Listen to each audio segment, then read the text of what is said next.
en definitiva, y dejando de una manera muy escueta.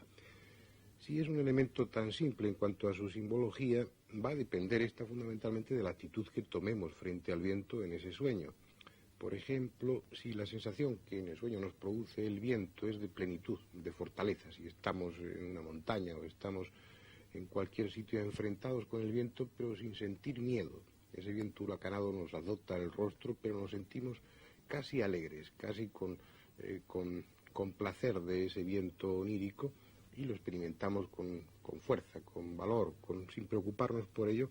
Ese sueño estaría expresando un deseo de cambio, un deseo de que las circunstancias se modifiquen, y probablemente el aviso, la anticipación de que ese deseo es tan fuerte a nivel inconsciente que acabaremos cambiando, acabaremos rompiendo la serie de elementos que nos están presionando, condicionando, y que produciremos ese cambio. Es muy diferente, por ejemplo, si en el sueño estamos siendo víctimas de ese viento, estamos sufriendo de una forma angustiosa el viento, nos sentimos juguetes de ese viento, y fundamentalmente a nivel de sentimientos preocupados, temerosos, angustiados. La expresión entonces, la interpretación sería justamente al revés que en el caso anterior. Entonces el inconsciente estaría expresando nuestro miedo al cambio, nuestro miedo a que las circunstancias que aparecen en el horizonte de los acontecimientos vayan a modificar nuestra situación actual, vayan a romper el equilibrio. Sería el miedo al cambio. También los cabalistas, los ocultistas, dan al viento de los sueños un sentido negativo. Para ellos es el anuncio de peligros. Pero también se puede dar otra circunstancia, que ese viento que aparezca en nuestros sueños sea simplemente el reflejo de un viento que existe en la realidad, de un estímulo, o bien porque hay una corriente de aire, o bien porque en la calle esté sonando el viento y ese sonido se introduzca hasta nuestros sueños. Esto es algo muy frecuente, de que los sueños se vean condicionados por elementos externos, por ruidos o por circunstancias de nuestro propio cuerpo. Por ejemplo, es muy frecuente soñar que en el transcurso de una guerra o de un accidente perdemos un brazo. Nos despertamos angustiados y comprobamos que por la postura ese brazo que en nuestro sueño perdíamos o estaba sufriendo de alguna manera está en la realidad entumecido por la presión que ejercemos sobre él. Es decir, que esos síntomas, esos dolores, esas molestias o esas sensaciones reales pueden introducirse en el sueño y modificarlo. Les pondré por un ejemplo. Alfredo Mauri, a finales del siglo pasado, contaba, y está recogida en varios libros, una experiencia, un sueño muy interesante. Él soñaba que estaba en la época de la Revolución Francesa. Era un sueño que duraba varios días. Dentro de ese sueño pasaban muchas cosas.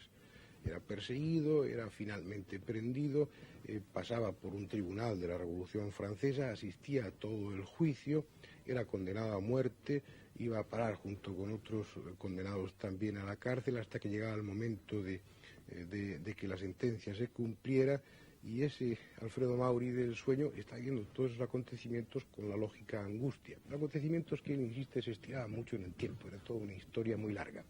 Finalmente era llevado al patíbulo, al cadalso, y colocado en la guillotina. El verdugo tiraba de la palanca y la cuchilla bajaba con todo ese horror que ello pueda significar. En el momento en que la cuchilla tocaba su cuello, Mauri se despertó sobresaltado y comprobó que lo que le había despertado había sido un barrote del cabecero de la cama que al desprenderse le había golpeado sobre el cuello.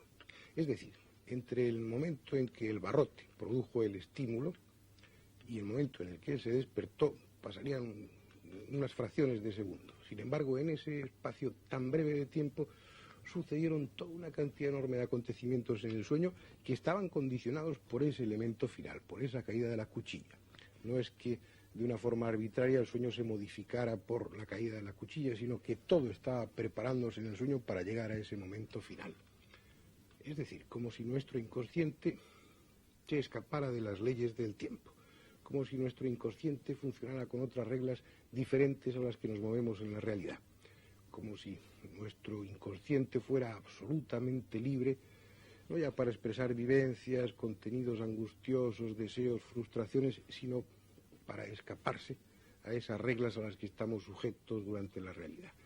Estas características, aquellas otras que les enunciaba al principio, esos sueños especiales en los que uno ve lo que está sucediendo en ese momento a miles de kilómetros de distancia, o ve incluso lo que no ha sucedido y está aún por suceder, esos sueños premonitorios, esos sueños de avisos. Todas esas características especiales del sueño creo que hacen que merezca la pena que nos ocupemos más de ello. Y lo haremos el próximo día.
No quiero extenderme demasiado sobre el tema de los sueños porque podríamos estar dedicando un año entero y aún así no terminaríamos de comprender ese mundo complejo, ese mundo inquietante y ese mundo difícil o casi imposible de entender.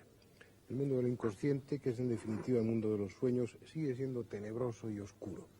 Por eso en estos programas dedicados al tema nos estábamos ocupando esencialmente de la interpretación, casi como un juego en lo que se refiere a la interpretación mágica o cabalística y bueno, con un poco más de cientificismo en lo que se refiere a esa interpretación psicoanalítica de algunos símbolos que aparecen en el sueño. Pero por ejemplo no hemos resuelto la primera pregunta, la pregunta fundamental que ya se planteaba en el primer programa y es ¿por qué soñamos? Por supuesto que se han elaborado distintas teorías, algunas de ellas muy sugestivas. Una de ellas, la primera, la que conviene mencionar en primer lugar, es esta a la que aludimos en estos programas, la interpretación psicoanalítica. Para Freud, para los psicoanalistas ortodoxos, el sueño es eso que decíamos, la realización disfrazada de un deseo reprimido. Durante el sueño se elaboran toda una serie de contenidos que hemos ido eliminando, empujando hacia el inconsciente. Después, durante el sueño, cuando la conciencia duerme, el inconsciente despierta, por decirlo así, y empieza a vivir esas frustraciones, a vivir esas angustias, a vivir esos problemas y a vivir también esos deseos que el hombre tiene almacenados. En este sentido, soñar sería necesario para dar satisfacción, aunque solo sea a nivel inconsciente, a toda esa serie de temas, de problemas que hemos ido reprimiendo hacia lo inconsciente. Hay otra teoría también más en el terreno de lo químico. Para algunos investigadores queda claro que soñar es fundamental, que soñar es necesario, porque si no nos moriríamos intoxicados. Soñar, mejor dicho, estas fases de sueño REM que aparecen durante la noche, durante el sueño, estas fases en las que el cuerpo queda como muerto y la mente despierta hasta tal punto que el trazado electroencefalográfico de una persona que está soñando es muy parecido al trazado que hay en el estado de vigilia, como si el cerebro estuviera, y de hecho está en una plena actividad. Esas fases de sueño REM, esas fases en las que soñamos durante la noche, serían, pues, según estas investigaciones, necesarias para eliminar una serie de sustancias tóxicas que el cerebro ha ido acumulando durante la vigilia. El trabajar, el pensar, el razonar, el asociar, toda esa serie de funciones que realiza el cerebro en estado de vigilia consumen una serie de sustancias y dejan como consecuencia unos residuos, unos catabolitos, que si se acumulan podrían ser y de hecho son tóxicos. Según estos investigadores, durante el sueño esos catabolitos, esas sustancias tóxicas se eliminan. Y ellos hicieron un experimento muy curioso que probablemente ya les habré contado a ustedes en alguna otra ocasión, que es el experimento del gato. Ya verán ustedes de qué forma tan simple estos investigadores pudieron conseguir que el gato durmiera libremente, pero que no pudiera soñar. Como ya les contaba en alguna otra ocasión, durante estas fases en las que se sueña, se pierde por completo el tono muscular. El cuerpo queda como muerto, absolutamente relajado. Mientras dormimos, sin estar soñando, el cuerpo mantiene un cierto tono muscular. De esta forma colocamos a un gato sobre un ladrillo. Ese ladrillo sobresale unos milímetros de una superficie de agua. el gato se acomoda en ese pequeño espacio del ladrillo y es capaz de dormir. Pero cuando empieza a soñar, sus músculos se relajan aún más intensamente y o la cola o una pata entra en contacto con el agua y el gato se despierta. De esta forma tan sencilla el gato puede dormir pero no puede soñar. La consecuencia es que los gatos sometidos a este enojoso tratamiento, a esta enojosa investigación, terminaban muriendo. Y en las necropsias, en las autopsias se podía comprobar que morían con un cuadro grave de intoxicación. Luego después estas experiencias se llevaron a cabo con las personas. Por supuesto que no se las colocaba en un ladrillo, pero sí, ya les comentaba que durante esas fases de sueño REM el cerebro empieza a trabajar de una manera distinta. Es decir, si una persona está durmiendo y al mismo tiempo le hacemos un registro electroencefalográfico de la actividad bioeléctrica de su cerebro, vemos que cuando empieza a soñar el ritmo cerebral cambia, empieza a producirse un ritmo mucho más rápido, un ritmo que es similar al que tenemos las personas en estado de vigilia. Entonces bastaba con esperar el momento en que el ritmo del cerebro cambiaba, entonces se le despertaba. Y así esos estudiantes en las universidades americanas que se prestaban para la investigación podían dormir, pero no se les dejaba soñar. Las consecuencias eran parecidas. Por supuesto que no se dejaban llevar hasta un último extremo, como en el caso de los gatos, pero sí se comprobaba que si el experimento se prolongaba al cabo de unas cuantas noches de dejarles dormir, pero no dejarles soñar, las personas empezaban a tener trastornos del carácter, empezaban a mostrarse agresivos, empezaban a aparecer síntomas de depresión. Es decir, estaba claro que había una consecuencia psíquica y física también del hecho de no soñar. Seguimos sabiendo, pues, que el soñar es necesario, pero seguimos sin estar definidos por cuál de estas posturas. Hay otras teorías también muy sugestivas. Por ejemplo, los que piensan que durante el día, en ese continuo estar recibiendo información, hay una serie de datos que no son importantes, que no son necesarios y que, sin embargo, hemos almacenado en nuestra memoria inconsciente.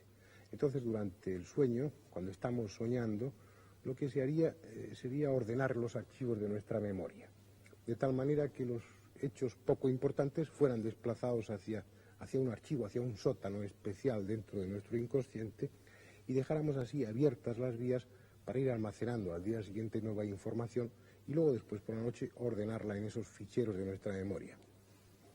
Hay otra teoría aún más, y no quiero abrumarles con ellas, esta es la última, que la de Musio y Roswell me parece que se llama otro investigador, que ellos sugieren que el sueño es necesario para que el cerebro se desarrolle, para que se desarrolle la capacidad intelectual, que soñando favorecemos la asociación, las vías de asociación, las conexiones, se estimula todo lo que es funcionalidad dentro de nuestro cerebro y de esta manera se desarrolla más la corteza cerebral y se desarrolla más nuestra inteligencia. Ellos se apoyan en hechos como el de que los niños sueñan, tienen mucha necesidad de soñar porque su cerebro está en una etapa de desarrollo, en una etapa de evolución. De hecho, hay unas investigaciones muy interesantes en las que parece quedar claro que durante la vida intrauterina nos pasamos prácticamente todo el tiempo soñando, y que después, recién nacido y en las primeras etapas de la infancia, tenemos mucha necesidad de dormir para así poder soñar mucho y que ese soñar ayude al desarrollo de nuestra corteza cerebral. Como ven, las hipótesis, las teorías son cualquiera de ellas sugestivas y probablemente suceda como con todas las cosas. Ninguna de ellas sea absolutamente cierta y al mismo tiempo ninguna de ellas sea absolutamente falsa. Probablemente el sueño sea necesario por una mezcla de esas cuatro razones que manejábamos hace un momento. En cualquier caso, soñar es imprescindible. Y además el sueño tiene otros aspectos que no están recogidos en esas hipótesis y que esas hipótesis no explican. Ya hemos mencionado que durante el sueño parece que nos escapamos a condicionamientos como el del espacio y el tiempo. Vamos hacia atrás, hacia adelante, somos capaces incluso de ver acontecimientos que aún no han sucedido. Hay sueños premonitorios muchos recogidos en la historia de lo paranormal y muchas personas y algunos de ustedes probablemente habrán tenido sueños de este tipo en el que son avisados de que algo va a suceder. Otras veces utilizamos los sueños para resolver problemas que en estado consciente no hemos sido capaces de resolver. Otras veces, en el espacio de unas décimas de segundo, somos capaces de vivir tremendas historias, largas historias, en consecuencia de un estímulo externo, como aquello que les contaba